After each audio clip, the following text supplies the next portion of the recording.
looking for a good performance. Again, we're giving lots of people opportunity. We're looking at those players to make the most of those opportunities as well.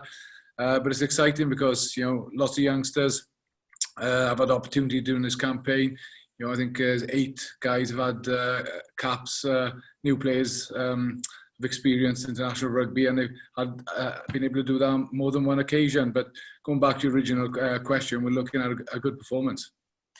You mentioned those new players getting a chance again, the exciting players you mentioned. Who in particular, what kind of combinations and players are you most looking forward to? Well, you think, Johnny Williams, he's done very, very well. Louis Ahmed Rees, on the wing, he's got a huge amount of talent, but he's working incredibly hard in training as well. Because obviously the international game is completely different to club rugby, but he's working hard. Obviously, Johan Lloyd as well. Spending a huge amount of time on the training paddock with Neil Jenkins after training, doing his extras, his kick-ins. So it's great to see these young guys have their opportunity and hopefully make the most of it. And we've seen the attack not go to plan so far in this campaign. Can you put your finger on what's been lacking and what you've been trying to improve on in these past few days? I think it's probably a number of factors. Obviously the first couple of games, the contact area was a big factor. Obviously we got turned over in that area on a few occasions, but also the speed of ball. Really important to have a quick ruck ball, because obviously you can play against teams who are on the back foot and disorganise the defensive line. So obviously that would be a factor, but Gareth Williams has done some brilliant work with us in that area, and that's enabled us to get more phases, especially in the last 2 games. But obviously the amount of ball you get is key. And obviously where you get that ball on the pitch. So there's a few factors. The key thing is that we know exactly how we want to play, and we know where we've got to get to, and we're going to work hard to make sure we achieve that. Yeah, and if you can get that parity up front, that quick ball, and that platform to attack, how exactly would the Welsh attack look? Because I think some of the questions that some have raised over the past few weeks is they're not actually quite sure how Wales want to play. What's your kind of ideal vision of this Welsh attack? I think, the ideal vision is, we have to play with speed. It's as simple as that. We've got to move ball quickly. We've got to identify where the space is on the pitch. I know a lot of people are talking about how the game's getting managed at the moment, but still there's space out there. Our challenge from an attacking aspect is to recognise that space, make sure we're set up in a manner to expose it, and the variety to our attacking game has got to be key. Whether obviously we want to be ball playing or whether it's attacking kicks to shape defences. It's being smart. So that's where we ultimately want to get to. And just finally, if you can get that performance that you want today, we've heard people talking about patience and the way that this style is going to take time to implement. Does that give you some kind of platform to work with looking ahead to the Six Nations and beyond? Well, I think it'd be brilliant, to come in Saturday evening with having had a good performance and lots of selection headaches for the Six Nations, which is great, for us as a coaching group to have. Great. Diolch, Steve. Pleasure. Hi, Stephen. Simon here. Simon, how are you doing? Yeah, good, thank you, mate. There's obviously been a lot of focus on the selection of George at outside centre for this game. How do you view that? Is that kind of part of a desire to get him more involved, more time with, ball in hands? Because that's something that's been talked about in the wing, getting involved. How do you see that selection? I just, I'm excited by it. Obviously, George played there for us in the Six Nations and did very well. He's physical. His distribution's very good. Yes, he is going to be involved more when he's in the middle of the park. So I see it, as an opportunity for George as well. And the best thing for us moving forward is that we have, a number of options. One more for me. Your namesake Stephen Jones of the Sunday Times referred to rugby as become ghastly ping pong at the weekend, and there's been a lot of talk, isn't there, about is the game boring at the minute? Is defence on top? As an attack coach, that's our challenge, isn't it? Is it a challenge? I mean, is rugby boring at the minute?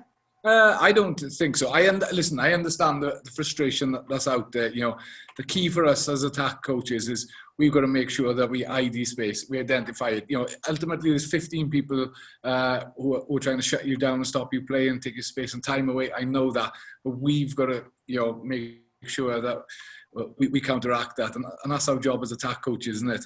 But I understand the frustration that's out there. Lovely, Stephen. Pleasure. Hello, Stephen. Julian Dark from the AFP Newswire. I just wondered, obviously this match will have Stephen Varney playing for Italy. This is a guy who's played youth rugby in West Wales. I mean, do you feel like he's one that got away a bit?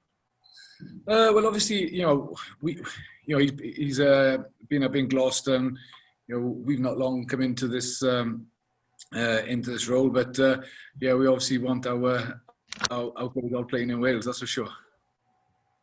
And what have you made of him at Gloucester? Well, obviously he's breaking into the side, isn't he? He's obviously a good young talent. He's with the Italian 20s last year. There's a lot to like about his game. What in particular? His speed to the breakdown's good. He's plenty of energy. You can see that, and he likes to orchestrate play. Thank you. Pleasure. Hi Steve, it's Alex here. Alex, how are you doing? Very well, thank you. You mentioned Gareth Williams there. What's obviously he's normally heading up the sort of the pathway teams. What's his role with the senior squad?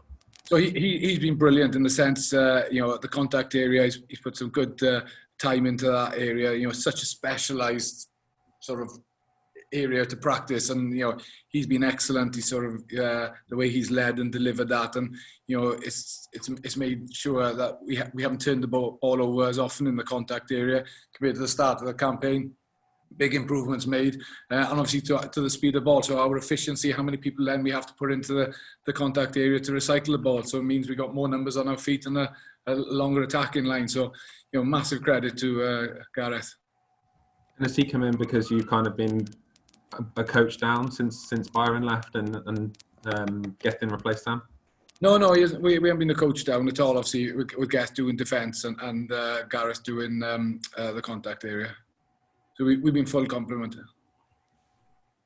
Just in terms of Callum Sheedy, he starts again this weekend as a former fly half. What have you made of him, and what do you make of his temperament as well? In the games he's played so far, he seemed quite calm. Yeah, he's been excellent. He's come into this campaign. He's worked incredibly hard. He's very diligent, good professional. Put a lot of time in again with Neil Jenkins. Working hard on his kicking game.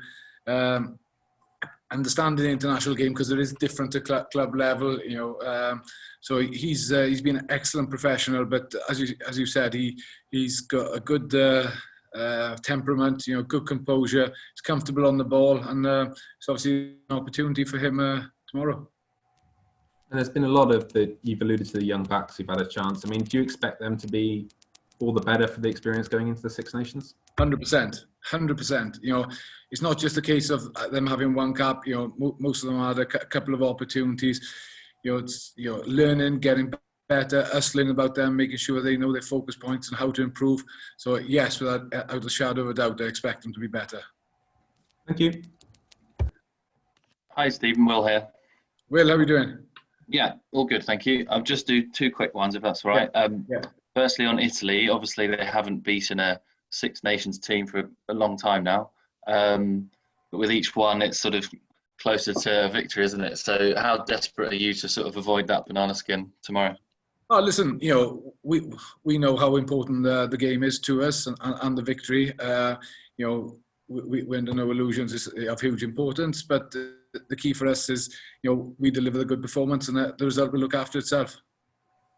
And second one was about George North, that Simon spoke about him earlier. How difficult, in your experience, is it to kind of reinvent yourself or change positions when you've been playing in a certain way for 10 years or so? I mean, I appreciate you played all your games at fly half, but is that tough for a guy that's played 10 years on the wing to move inside? Well, it depends on the person's skill set, and as I said earlier, George has got a good skill set for, especially ball transfer, and, his passing mechanics are good, and he's comfortable playing, passing close to people. Obviously, the collision side of it, we know George is comfortable in that aspect. So it depends on what type of person, really. But for George, no, it won't be an issue for him.